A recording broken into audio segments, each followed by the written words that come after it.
Alright guys, Fat Man's back to show you another skill that I'm actually learning right at the moment. This is beef soot.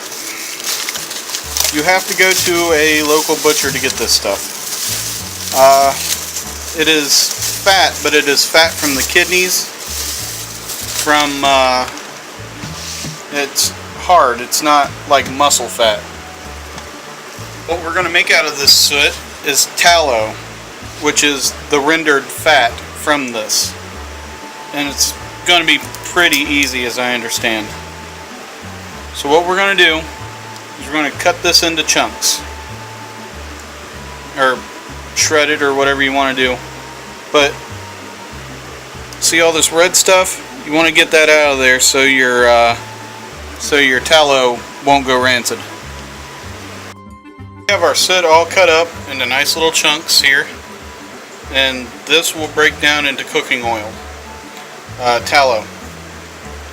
This will be a long process, so if you're anything like me and lazy, I'd use a crock pot. This, I bought 2 pounds of tallow. I probably got rid of maybe 1/4 pound to 1/2 pound. You want to be able to fill your crock pot as much as possible. Add a little bit of water. Water will evaporate, but it will also give the fat a chance to reduce down before it starts taking all the heat. Now, my crock pot is designed for appetizers and such, so it has no settings whatsoever. But if you're using a regular one, put it on low settings. Alright, we're about an hour into it, maybe a little longer. As you can see, it's starting to render down. Okay, this has been cooking for about maybe 4 or 5 hours now.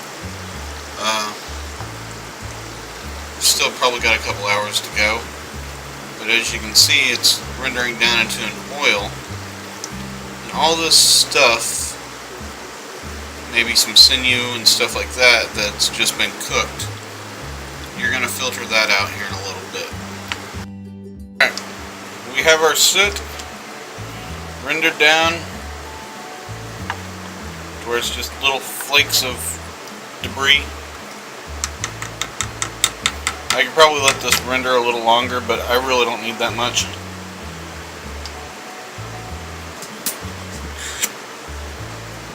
What we're going to do is filter this out.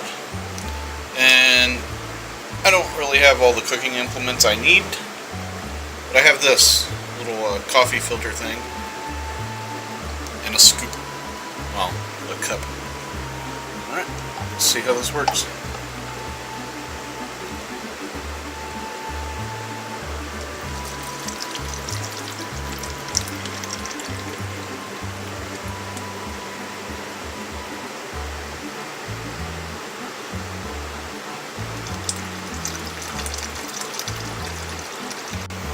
There's our tallow.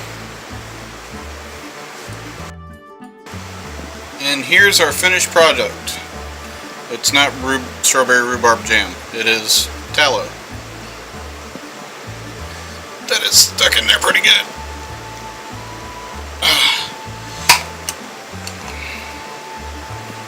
But as you can see, it's not totally set yet, but it hardens.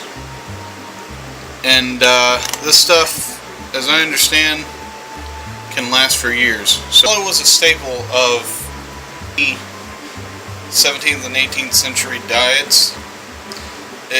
Because of its consistency and ability to thicken as it cools, it was great for several different recipes. They also used it in candle making. Today we also use it in some medicines like salves and stuff for your skin. So I guess it's not terrible to have around.